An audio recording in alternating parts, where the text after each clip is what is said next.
안녕하십니까. 법안 읽어주는 남자 박준입니다. 오늘은 공수처 관련된 법안에 대해서 설명을 드리고 또 여러분들이 궁금해하시는 내용을 질문을 받아서 답변을 드리는 시간으로 하도록 하겠습니다.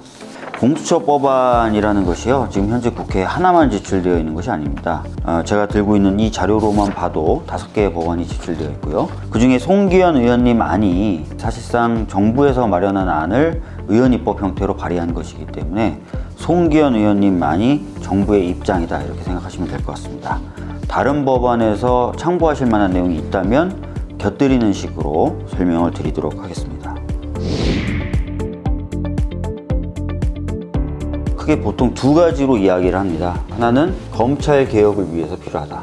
또 하나는 제목 그대로 고위공직자의 비리나 부패 또는 범죄를 제대로 수사하기 위해서 필요하다. 이 두 가지입니다. 그러면 검찰 개혁을 위해서 왜 공수처가 필요하냐? 여러분, 우리나라 검찰은 굉장히 많은 권한을 한꺼번에 들고 있습니다. 검찰 기본적으로 수사권 가지고 있죠. 그 다음에 이 수사권의 내용 중에 하나라고 할 수 있는데요, 경찰의 수사에 대해서 지휘할 수 있습니다. 그래서 검사의 숫자는 적지만요, 실제로 지휘할 수 있는 경찰의 숫자가 방대하기 때문에 어마어마한 권한을 행사하고 있는 것이라고 보시면 될 것 같습니다. 두 번째로 기소권을 가지고 있습니다. 수사권과 달리 기소권은 검찰만 들고 있습니다. 이것을 기소독점주의라고 부르는데요, 이러다 보니까 검찰이 기소하고 싶으면 기소하고 기소하지 않고 싶으면 안 해버리는 그런 상황도 계속 발생을 했던 것입니다. 많은 전문가들은 이 수사권보다는 기소권이 더 무섭다고까지 얘기해요. 왜냐하면 수사권은 그래도 경찰도 좀 나눠 갖고 있고 그래서 서로 견제가 가능한데, 기소권은 사실상 거의 견제되지 않고 온전히 검찰만 행사하는 것이기 때문에 검찰의 막강한 그런 권한을 뒷받침해 주는 권리가 기소권이다, 이렇게 보시면 될 것 같습니다. 그 다음에 기소를 해서 재판이 시작되면요, 공소를 유지하는 공소유지권을 가지고 있습니다. 공소유지권이 뭐냐면, 민사재판의 경우에는요, 원고가 있고 피고가 있잖아요. 그런데 형사법정에 가보신 적이 있으실지 모르겠지만, 피고인이라고 불리는 재판을 받는 민간인이 있으면 그 반대편엔 누가 앉느냐? 검사가 앉습니다. 이렇게 재판을 진행하고 벌을 받게 만드는 그런 작용을 공소유지권한이라고 합니다. 마지막으로 이렇게 재판이 진행되면 형이 결정이 되겠죠. 확정된 형을 집행하는 권한도 가지고 있습니다. 다시 말씀드리면 수사권의 한 부분인 경찰 수사 지휘권, 독점적으로 갖고 있는 기소권, 그 다음에 공소유지권, 형 집행 권한까지 모든 것을 검찰이 들고 있습니다.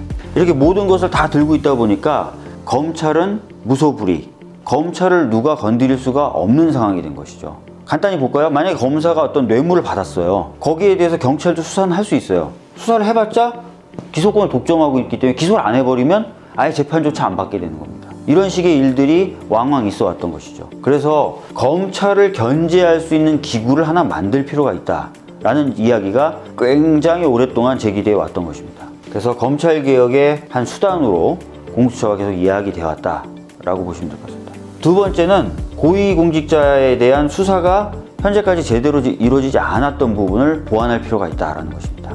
지금까지 경찰, 검찰, 고위공직자에 대한 수사를 하기도 했지만 검찰과 경찰이 제대로 수사를 하지 못했던 부분들 있겠죠.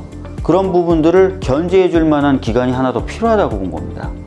특히 검사라든지 판사라든지 이런 사람들은 이 법조계의 한 시스템 안에 들어가 있다 보니까 제대로 수사가 안 되는 모습들을 보여왔다는 것이죠. 그래서 그런 것들을 수사하기 위한 독립된, 견제할 수 있는 어떤 하나의 수사처가 만들어진다면 고위공직자에 대한 수사가 보다 더 활발하게 이루어질 것이다 라고 보는 것입니다. 크게 이 두 가지 이유로 고위공직자 범죄수사처 또는 고위공직자 비리수사처 같은 것이 필요하다는 얘기가 굉장히 오랫동안 되었던 것입니다.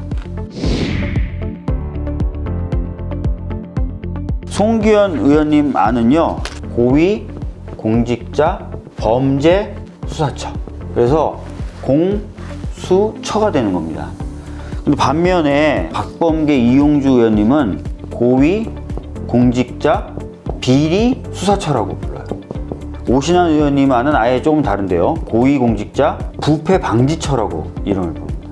공수처라고 많은 분들이 얘기를 하시는데, 사실 그 줄임말을 펼치면 조금씩 다른 것을 아실 수 있습니다. 제가 봤을 때는 비리수사처보다는 범죄수사처가 맞습니다. 비리라고 하는 건 여러분들 아시다시피 주로 뇌물이라든지 횡령이나 배임 같은 것을 얘기하는데, 해당 범죄, 수사를 할 수 있는 대상 범죄가 꼭 비리 범죄만이 아니거든요. 그래서 좀 더 포괄적인 개념인 범죄수사처로 이름 부르는 게 맞다라고 저는 생각이 됩니다.